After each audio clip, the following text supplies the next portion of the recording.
नमो भगवते रामकृष्णाय। सार्थक परिपूर्ण जीवन के लिए महत्वपूर्ण सीख स्वामी जगदात्मानंद जी महाराज जी की महान पुस्तक जीने की कला से अध्याय 5 प्रार्थना से कायाकल्प। अब हम इस पुस्तक के अंतिम विषय पर पहुंच चुके हैं। क्या भगवान का अस्तित्व है? अगर भगवान सचमुच हैं तो किस रूप में हैं? इस बारे में इस अंतिम प्रसंग में चर्चा की गई है। विषय है भगवान क्या सचमुच हैं? यहां पर स्वामी जगदात्मानंद जी प्रश्न करते हैं कि किसका ईश्वर, कौन ईश्वर, वह कहाँ है? क्या धर्मांधता, कट्टरता तथा असहिष्णुता स्वयं को ही दंड देना नहीं है? वर्षों पूर्व जब मैंने मिचेल का चांद पर उतरना पड़ा था तो यह जानकर मैं पुलकित हो उठा था कि मिचेल ने चंद्रमा से पृथ्वी को देखा था और पृथ्वी उन्हें एक गेंद जैसी प्रतीत हुई थी। कैसी अद्भुत बात है! हमारी आवाज यह पृथ्वी करीब 1000 मील प्रति घंटे की रफ्तार से अपनी धुरी पर घूमती है। इन घूर्णनों के दौरान करोड़ों मानव जन्म लेते हैं और कुछ काल यहां निवास करके पुनः अदृश्य हो जाते हैं।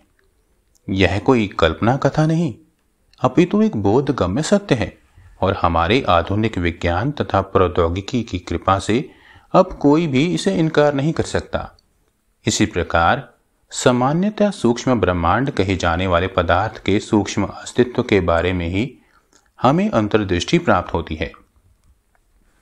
आधुनिक विज्ञान हमें पदार्थ के सूक्ष्मतर पहलू में अंतर्दृष्टि प्रदान करता है। विस्तार में ना जाकर पदार्थ के वास्तविक स्वरूप के बारे में एक ही वक्तव्य प्राप्त होगा। परमाणु एक ऐसा कण है जिसका व्यास 1 किलोमीटर 1 मिलीमीटर का करीब 1 करोड़वां भाग होता है। प्रत्येक परमाणु इलेक्ट्रॉन, प्रोटॉन व न्यूट्रॉन नामक उप परमाणुओं से बना है और यह अद्भुत ब्रह्मांड मूलभूत सूक्ष्म कणों रूपी इन ईंटों से बना है।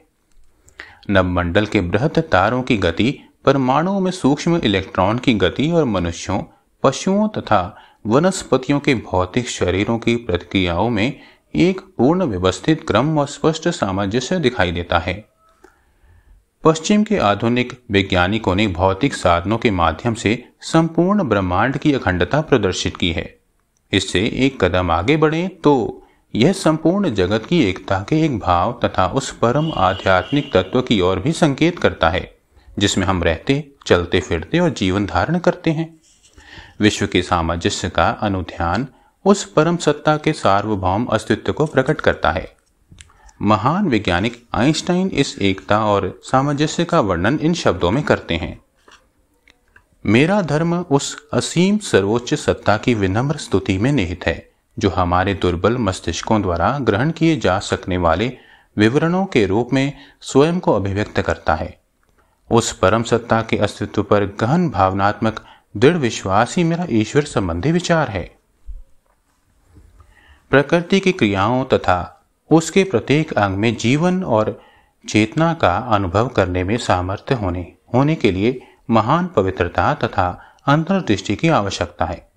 श्री रामकृष्ण देव के एक प्रमुख शिष्य स्वामी रामकृष्णानंद जी कहते थे, संपूर्ण ब्रह्मांड ही सर्वज्ञता से परिपूर्ण है। उपनिषद घोषणा करते हैं, वे एक ईश्वर सभी प्राणियों में छिपे हैं। वह सर्वव्यापी तथा सभी जीवों की अंतरात्मा है। वे ही सभी कर्मों के प्रेरक हैं और सभी प्राणी उन्हीं में निवास करते हैं। वे साक्षी हैं और प्रकृति के तीनों गुणों से अतीत शुद्ध चैतन्य हैं। तेजो बिंदु उपनिषद कहता है, दृष्टि को बोधमयी बनाकर विश्व को ईश्वरमय देखो। आकाश तथा जगत में चारों ओर हम जो कुछ देखते हैं उनका गहन चिंतन ही बोधमयी दृष्टि है और निम्नलिखित श्लोकों में वर्णित आंतरिक चिंतन सर्वव्यापी परमात्मा को व्यक्त करता है। ऋग्वेद में लिखा है, हिमालय, महासागर, नदियां तथा सभी दिशाएं जिसकी महिमा का उद्घोष करती हैं, हम पवित्र उपहार के साथ उन ईश्वर की उपासना करें। सभी दिशाओं का अर्थ है उद्धर्व और चतुर्दिक अर्थात आकाश और विश्व। इस प्रकार इस श्लोक का निहितार्थ यह है कि प्रकृति सर्वत्र ईश्वर की महिमा का उद्घोष करती है ताकि हम उन्हें जान सकें।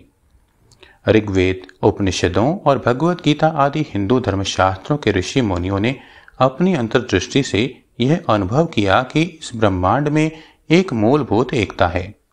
वे घोषित करते हैं कि सर्वोच्च आध्यात्मिकता की दृष्टि से समग्र मानवता एक है। शेष अगले भाग में। ओम शांति शांति शांति। हरि ओम तत्सत। श्री राम कृष्णार्पणमस्तु।